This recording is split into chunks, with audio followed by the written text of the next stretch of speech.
반갑습니다. 제가 막 인사하고 이러면서 장난치잖아요. 재밌으세요? 그래요. 고맙습니다. 근데 재밌어 하시는 분도 있는 반면에 너무 가볍다 스님이. 너무 무게가 없고 뭐라 그럴까 좀 위가 떨어진다 이렇게 평가하는 분도 있지 않겠어요? 없다고요? 네. 왜 없어요? 있죠. 네, 있습니다. 그런데도 제가 이렇게 얘기하는 이유는 저는 그분들의 평가를 받기 위해 스님이 된 건 아니거든요. 이 얘기를 듣고 이 자리에서 여러분이 마음에 얻어갈 수 있는 게 있다면 저는 춤이라도 춰요. 뭐는 못 하겠어요. 그래서 이 경전을 보면은 90 넘은 노인이 100살이 다 되는 노인이 춤추는 노인이 있었어요. 지금으로 얘기하면 이제 무용가죠, 무용가. 근데 굉장히 유명한 인간 문화재급이었나 봐요. 경에 그 얘기가 나와요. 그래서 자식들이 그분의 춤을 평소에는 배우지 않으려고 하다가 돌아가실 것 같은 거예요. 이제 연세가 많이 드셔서.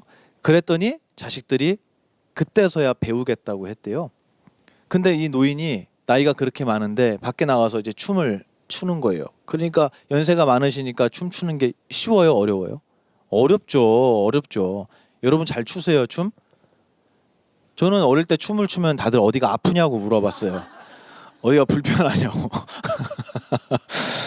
근데 이 90 넘은 노인이 춤을 추니 숨도 헐떡거리고 너무 아파하고 힘들어 하는 거예요. 그러니까 주변에서 아니 뭐 그렇게 지금 뭘 하신다고 춤을 추냐고 라고 했는데 그분이 제자를 위해서 나는 기쁜 마음으로 춤을 춘다라는 얘기가 있어요. 저는 그게 스승의 마음인 것 같아요. 저를 어떻게 평가를 하든 간에 여러분을 위해서 제가 뭔가를 할 수 있다면 당연히 그거는 해야 되는 일이라고 생각하고 거기에 대해서 후회하거나 부끄럽지 않아요. 제가 농담하는 것도 여러분이 오해하지 말고 제 마음을 좀 잘 이해하시고 받아가셨으면 좋겠다는 말씀을 드려요. 그리고 제가 짓궂게 농담해도 다 웃자고 하는 거니까 뒤에서 싫어요 이런 거 누르지 마시고 아셨죠? 좋아요 누르죠. 좋아요 2번 누르면 안 돼요. 2번 누르면 취소돼요. 한 번만. 어떤 분 좋다고도 2번 누르는 분이 있어요. 아이고 전에 어떤 분이 저희 카페에다가 글을 올려주셨는데 누군지 제 기억이 안 나요. 버스 타고 어디 가시는데 버스 앞자리에서 두 분이 친구분인데 대화를 하더래요. 그러면서 이거 좀 보라고. 나 이수님 요즘 엄청 많이 듣는다. 그러면서 앞에서 뒷자리에서 보이잖아요. 휴대폰이. 봤더니 그 동영상을 제가 강의한 동영상을 이제 켜서 보여주더래요. 그러면서 이수님 거 봐라. 이수님 거. 이 보민 스님 이수님 거 봐라. 그래. 뒤에서 보만이라고 얘기해주고 싶어서 너무 힘들었다고 그런 얘기를 들은 적이 있습니다. 네. 네, 고맙습니다. 저는 행복합니다. 여러분하고 같이 있는 게. 그 알래스카에 보면은 썰매개 있거든요. 썰매개. 그 썰매개에 대한 그게 무슨 책인지 읽었는데 어릴 때 읽고 제가 굉장히 충격을 받은 내용이 있었어요. 썰매개가요. 보통 20마리 정도가 끈대요. 굉장히 많은 개들이 수레 하나를 끌어가는데 그게 썰매개 맨 앞에서부터 맨 앞에 개가 묶이고 그 다음 묶이고 쭉 연달아 묶이잖아요. 그죠? 이게 그 강아지들의 서열순으로 묶인대요. 자기들이 서열이 있잖아요. 그 서열대로 주인이 묶어준대요. 근데 맨 앞에 가는 개가 제일 힘들대요. 왜냐면 다져지지 않은 눈을 밟아야 되기 때문에 가장 힘들대요. 근데 이 맨 앞에 서 있는 개가 리더인 거예요. 서열이 가장 높은 개예요. 근데 그 개가 열심히 수레를 끌다 보면은 나이를 먹지 않겠어요? 늙잖아요. 그러면 맨 앞에서 끄는 게 힘들죠. 그래서 주인이 그 친구를 뒤쪽으로 갖다 묶어줘요. 그러면 앞에 있는 개들이 밟은 다져진 땅을 밟으면 되니까 수월하잖아요. 그렇게 뒤로 묶어준대요. 그럼 얘가 어떻게 하는 줄 아세요? 자기 앞에 있는 개를 달리면서 계속 물어요. 너 뭔데 내 앞에 있어 이거예요.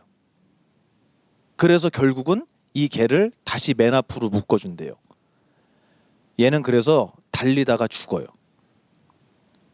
얘가 슬펐을까요? 맨 앞에서 달리다가 그 힘든 길을 달리다가 결국 떠나요. 나 왜 뒤에다 편한 데 묶어주지라고 했겠냐는 거예요. 안 하죠. 그게 저 초등학교 때 읽은 책이었는데 요즘 그 생각 많이 들어요. 아, 걔 되게 행복했겠다라는 생각 들어요. 그리고 저도 그렇게 살고 싶어요.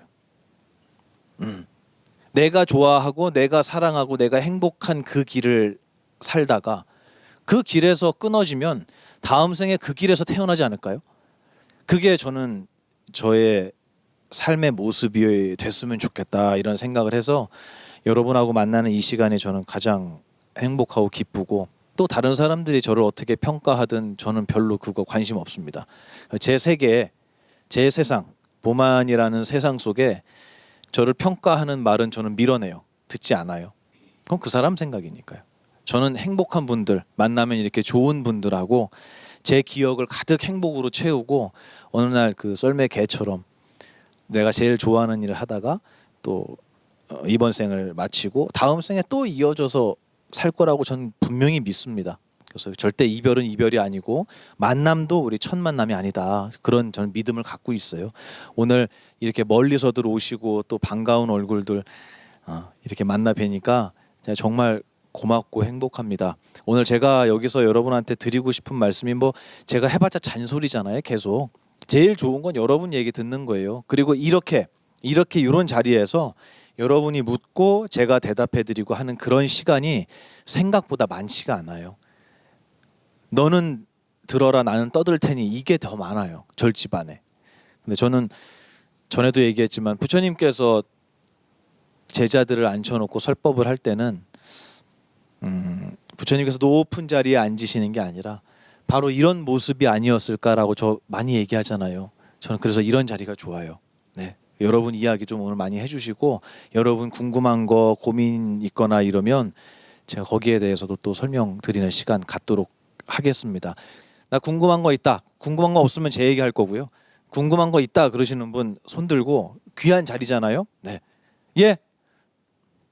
제가 그 1년 조금 넘는 시점부터 그 스님 유튜브 그 불교 심리학 그 강의하면서 그 스님 말씀이 처음에는 그 스님 말씀을 들으면 아 맞다, 아 그렇구나, 뭐 이런 느낌이 온다고 말씀을 하셨어요. 그러니까 저는 이제 그 단계가 된 것 같아요. 근데 이제 여기서 조금 더 나아가 요즘 제가 고민하는 것은, 그러니까는 저의 그 남이 아닌 저희 가족들을 보면서 나는 이건 창피한 얘기인데 제가 전에는 참 많이 모났거든요. 근데 스님 말씀 듣고 좀 동글동글해지고 이렇게 사는 모습을 식구들도 인지를 해요. 요즘은 아 네가 스님 말씀 듣고 많이 변했구나.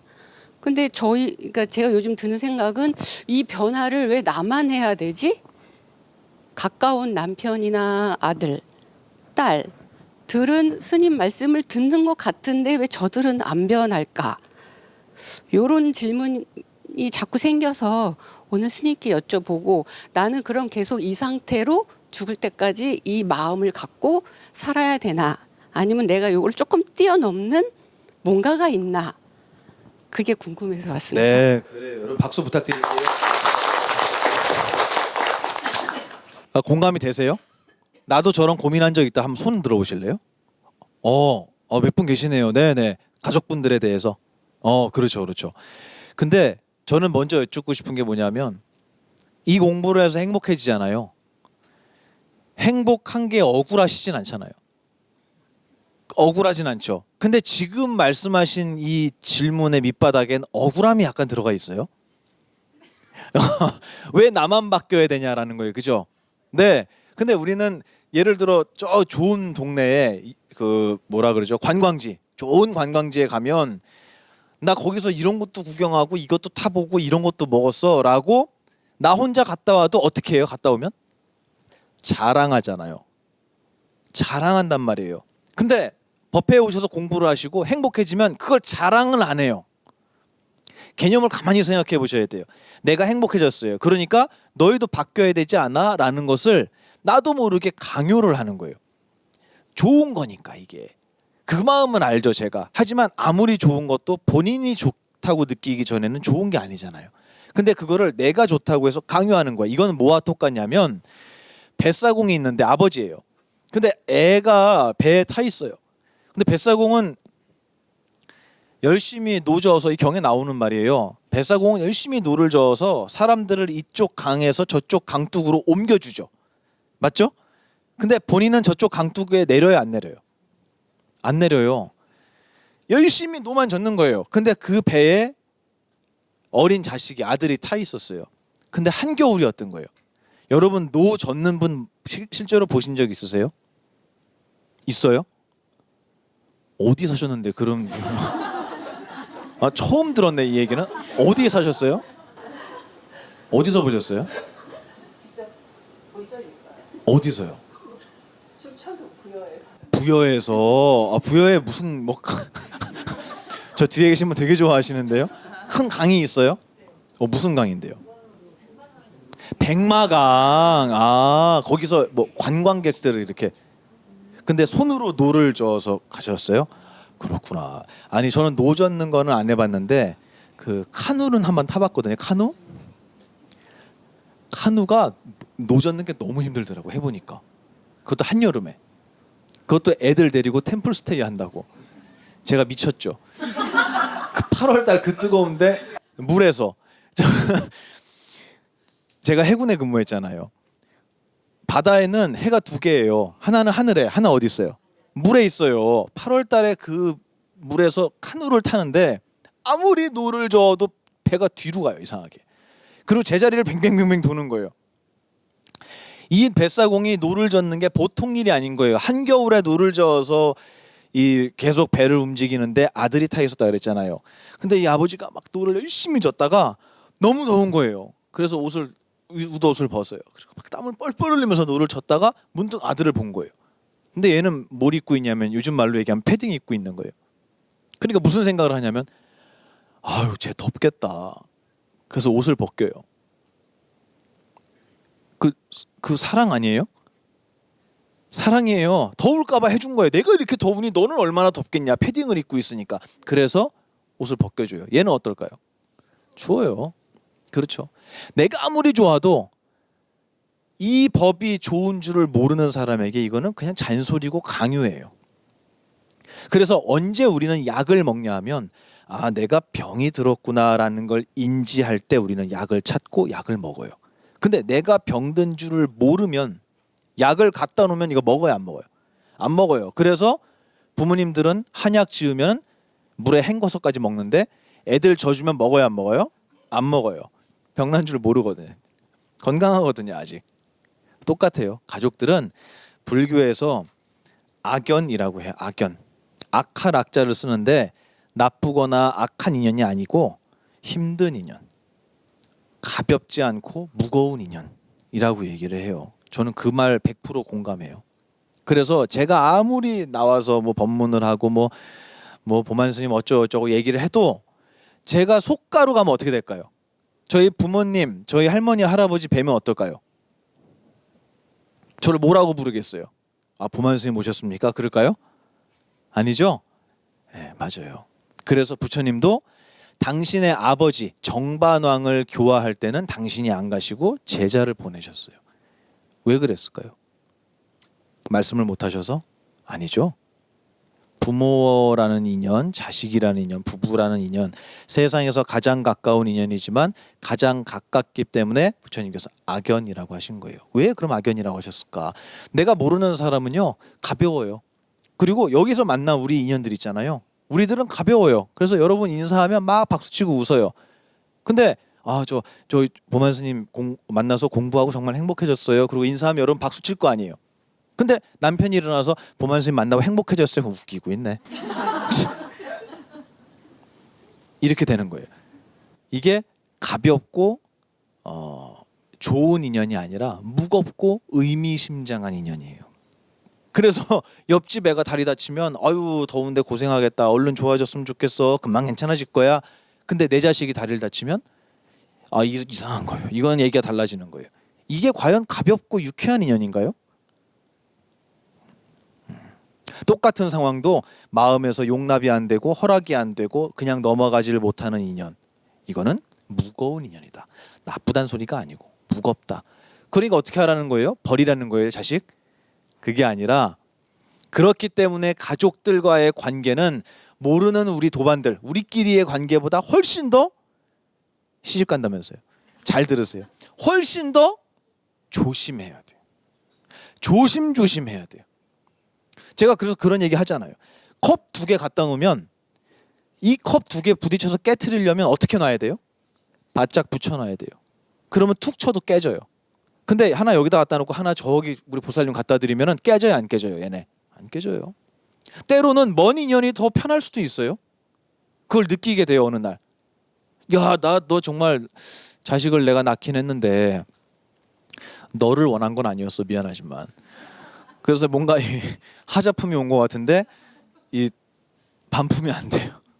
쿠팡이 아니에요. 이거는 반품이 단순 변심에 의한 반품이 안 돼요. 택배비를 왕복 물겠다고 해도 내 자식은 안 데려가요. 아무도. 이럴 때 어떻게 할 거냐? 이럴 때 어떻게 할 거예요, 여러분? 가야 되잖아요. 품고 가야 되잖아요. 과연 이것이 좋은 인연이냐 이거예요. 나를 웃게 하는 순간도 많지만 나의 걱정과 나의 이 노파심, 그리고 때로는 못마땅함, 때로는 속상함을 더 많이 주는 게 남의 자식이 아니라 내 자식이다. 그러면 제3자의 입장에서 객관적으로 놓고 보면 뭐 부모님 뭐니 이런 걸 다 떠나서 그냥 독립적으로 개체를 놓고 많은 사람들 중에 나를 가장 신경 쓰이게 하고 가장 아프게 하고 가장 염려스럽게 만드는 게 누구라고요? 가족이에요. 그거는 누구나 부정할 수가 없어요. 그렇기 때문에 가족은 훨씬 더 공부를 많이 하고 만나셔야 돼요. 그래서 가족을 만드신다 그랬잖아요. 이거는 정말 신중하고 조심하고 또 그 남편 되시는 분도 오셔서 함께 공부하면서 우리가 어떻게 해야지 서로 부딪혀서 깨지지 않는지를 미리 공부하고 결혼하셔야 되는 거예요. 근데 살면서 맞추지 뭐 안 됩니다. 절대 안 돼요. 그리고 여기 남성분들도 계시지만 여성분들이 가끔 그런 분들이 있대요. 우리 고사님들 공감하시나 모르겠어요. 저 하자품을 왜 크게 웃어요? 저 하자품을 내가 데리고 살면서 바꿀 수 있을 거라고 생각하는 거예요. 그랬어요? 저한테 실제로 해주신 얘기예요. 어떤 보살님이 내가 데리고 살면서 그 사람을 바꿀 수 있을 거라고 생각했대요. 맞아요? 맞아요. 그랬죠 저한테. 돼요 안 돼요? 그건 어려운 일이에요. 그렇게 내 맘대로 되는 게 아니에요. 그래서 가족에 대한 걸 제가 말씀을 드릴게요. 질문에 대한 답을 드리면 일단 여러분이 시작하기를 이 인연 만만치 않은 인연이다. 절대로 내 뜻대로 되지 않는다. 라는 걸 먼저 깔고 가셔야 돼요. 어려운 거예요? 어려워요? 그러면 어려우니까 뭐 버려요? 그게 아니에요. 방법이 있어요. 특히 이 보살님들은 훨씬 잘해요. 남편분들이 공부를 하시면 그 얘기를 듣고 보살님들이 귀 기울이는 경우가 훨씬 많아요. 왜냐하면 보살님들이 많이 열려 있어요. 근데 남자들이 생각보다 마음이 좁고 단순할 때가 있어요. 한 번 아니다 그럼 죽어도 아닌 거예요. 그게 논리적으로 생각해서 아닌 게 아니고 자존심 때문에 안 하는 경우가 있어요. 근데 그거는 자기 손해거든요. 근데 자기가 손해를 보더라도 자존심을 굽히면 안 된다고 배웠고 그렇게 평생을 살아서 가정을 만들어준 거예요. 그거는 우리가 사실은 안타깝지만 이해해줘야 되고 사실 위로받아야 될 부분이에요. 그래서 남자분들이 공부를 하면 보살님들이 그럴 수도 있겠네 하는 경우도 있어요. 근데 보살님들이 공부를 하면서 남편을 데리고 온다? 굉장히 오랜 시간이 걸려요. 그래서 제가 방법을 알려드리면 제가 그랬죠. 남성 심리학 없다고요. 남성 심리학은 뭘 보면 돼요? 아동 심리학 보면 된다 그랬죠. 남자들은 우리 고사님 인정하세요? 네. 감사합니다. 남자들은 나이를 먹어도 엄마가 필요한 사람들이에요. 엄마가 필요해요. 그리고 장난감이 필요하다 그랬잖아요, 제가. 하다못해 낚싯대라도 들어야 되고 바둑돌이라도 있어야 되고 그리고 타고 다니는 거 되게 좋아해요. 어릴 때는 세발 자전거 타고 다니고요. 자전거 타다 나중에 차로 바뀌잖아요. 그죠? 뭐라도 올라타고 높은 데 올라가는 거 좋아하고 위험한 짓 계속하고 하지 말라는 거 계속하고. 남자들은 아동 심리학이에요. 그거를 그대로 이용하는 거예요. 이용하는 거예요. 어떻게 하냐면 예를 들어서 제가 이 어린 친구들, 학생들을 상담할 때 자주 써먹는 방법이에요.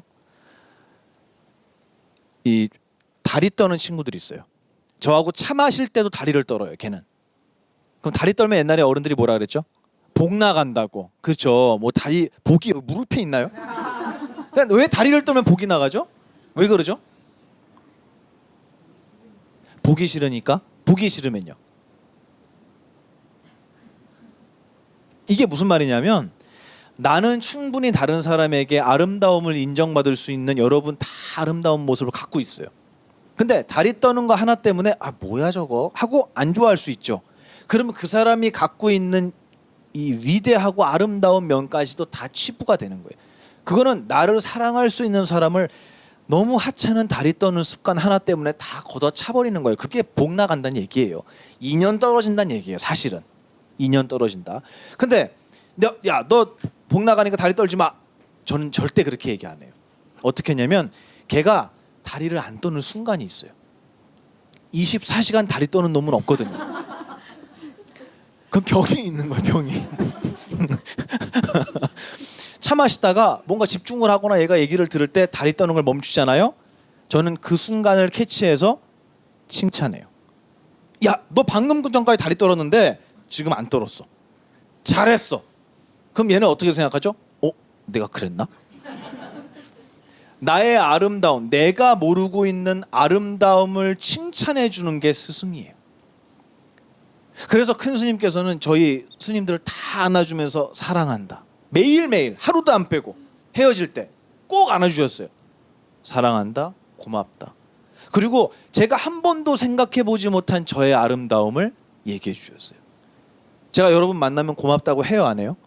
해요. 뭐가 고마워? 저한테 뭐 해주셨는데 얘기해 보세요. 뭐 해줬어요? 많이 해줬어요. 여러분한테 고맙다고 얘기하고 여러분 칭찬해드리는 이유는 여러분이 모르는 여러분의 위대한 면을 저는 발견해드리고 싶은 거예요. 그러니까 보세요. 여러분 이렇게 멋있잖아요. 이게 누구한테 필요하냐? 가족한테 필요한 거예요. 왜요? 그 얘기 들으니까 또 약 오르죠. 내가 왜 칭찬해줘야 되는데 저 인간을? 100% 그 생각 든다니까요. 그러니까 부처님이 악연이라 그러는 거예요. 남은 칭찬할 수 있어요. 모르는 사람은. 근데 이상하게 내 가족은 그 얘기 하려고 그러면 간질간질하죠 입이. 그리고 뭔가 자존심도 상하고. 맞아요. 그런 거예요. 근데 그럴수록 더 해야 돼요. 가깝기 때문에 더 예의를 지켜야 돼요. 그래서 저는 항상 그래요. 친한 것과 예의가 없는 것은 다르다. 친한 사람일수록 더 예의를 지켜야 되는 거예요. 왜냐하면 가깝기 때문에 나의 사소한 거 하나하나를 다 지켜볼 수 있는 관계예요. 그래서 더 실수할 수 있는 확률이 높아집니다. 제가 여러분하고 이렇게 한두 시간 만나고 가잖아요. 제가 여러분한테 실수할 일이 별로 없어요. 근데 저하고 살잖아요. 여러분 저 되게 싫어할걸요? 되게 싫어할 거예요. 막 안 씻고 자고 막 벌써 싫어하잖아요. 뒤에서. 아우. 가까운 관계일수록 더 예의를 지켜야 된다. 그래서 가족들한테는 진짜 하나 알려드린 거예요. 칭찬. 특히 남자들, 아들 마찬가지고 남편 마찬가지예요. 칭찬해 주는 거 되게 중요해요. 그리고 제가 왜 이 얘기를 하냐면 저희 큰 스님께서 그러셨어요. 노하우예요. 남자는 믿음을 먹고 살고 여자는 사랑을 먹고 산다 그러셨어요. 그래서 남자는 자기를 믿는 사람을 위해서 목숨을 바쳐요. 여자는요. 자기를 사랑해주는 사람을 위해서 목숨을 바치는 거예요. 그 사람 앞에서는 두려움도 없고 더러움도 없어요. 뭐든지 다 해요. 우리 보살님들. 대단한 거예요. 그럼 반대로 남자들은 어떻게 한다고요? 믿어주는 사람 위해서 목숨을 거는 거예요. 잘 활용하세요. 잘 알면 잘 써먹을 수 있어요. 그래서 남성분들, 남편, 아들한테 항상 그 얘기해서 나는 당신 믿어요. 나는 우리 아들 믿어. 잘할 수 있을 거라고 믿어. 그리고 제가 오늘 강의에 녹화에도 그 얘기를 했는데요. 저희 도각사 그 출판사 지혜의 눈 출판사에서 나온 그 사경 그 노트 아시죠? 거기 보면 맨 첫 페이지에 뭐라고 써 있는지 아세요? 넘어질 것을 두려워하지 말고 다시 일어설 수 있는 용기를 갖는 게 중요하지 않겠냐고 써 있어요. 그게 저희 큰 스님 어록이거든요. 내가 누군가에게 괜찮아요. 난 믿어요라고 할 때는 넘어질 거 두려워하지 마세요. 괜찮아요. 넘어질 수 있잖아요. 근데 우리 넘어지면 어떻게 하면 돼요? 일어나면 돼요. 일어날 수 있는 용기만 갖고 있으면 두려울 게 없는 거예요. 근데 안 넘어지려고 해요, 우리는. 가장 대표적으로 누가 그랬냐? 한국 남자들이 그랬어요. 정말 외롭고 슬프고 힘든 길이에요. 그래서 거사님들이 평소에 이렇게 만나면, 저하고 차 마시고 만나면 되게 있는 척 하려고 노력해요, 저한테. 제가 되게 부럽거든요. 저는 아쉬운 게 없거든요. 자기는 아쉬운 게 너무 많은데. 그래서 저를 만나면 되게 있는 척 하려고 그래요. 근데 가끔 가다가 곡차를 드시고 절에 오시는 분이 있어요. 그럼 저를 만나면 울어요. 스님, 저도 스님 되면 안 돼요? 너무 부러워요. 그만큼 외로움이 있다는 거예요. 남성분한테, 남편한테는 항상 난 당신을 믿어요. 그리고 당신이 이렇게 가정을 지켜주고 우리를 위해서 헌신해 준 거 난 정말 진심으로 고맙습니다. 고마워요. 덕분에 우리 이렇게 살고 있잖아요. 믿음을 준, 난 당신을 믿고 있습니다라는 말 굉장히 큰 이 뭐라 그럴까요? 명약이에요, 남자한테는. 목숨 건다니까요, 거기에. 그리고 우리 여자분들한테는 항상 무슨 말? 그렇죠, 예쁘다. 내 옆을, 별것도 아닌 내 옆을 지키고 있어서 거사님 써먹으시라고. 듣고 계셔서 약발이 좀 떨어질 것 같은데, 별것도 아닌 진짜 못난 남들처럼 다른 남자들처럼 잘 나가지도 못하는데 내 옆에서 정말 가정 지키고 이렇게 살림해 주느라 정말 고맙고, 나를 믿어줘서 고맙고, 언제나 당신이 내 인생의 최고의 여자다. 다음 생에도 난 당신을 만날 거다라고 빈말 할 수 있잖아요. 잘하잖아요, 빈말. 빈말이라도 하는 거예요. 그렇게 사랑을 표현하는 거, 믿음을 표현하는 거, 때로는 내가 그때 이렇게 얘기해서 사실 많이 미안했어요 라고 나의 미안한 감정을 표현하는 거, 이것도 공부고 훈련이 필요합니다. 그래서 잘 안 되는 거 저 알고 있지만 괜히 뭐 미안하고 민망하고 하는 거 그거 한 번만 해보시잖아요. 두 번은 훨씬 쉽고요. 그리고 그거를 반복할수록 저 사람이 나보다 그릇이 큰 것 같아 라는 이미지를 주게 돼요. 사과하는 게 어른이에요. 내가 뭘 잘못했다고 너한테 사과해? 이건 애기들이고요.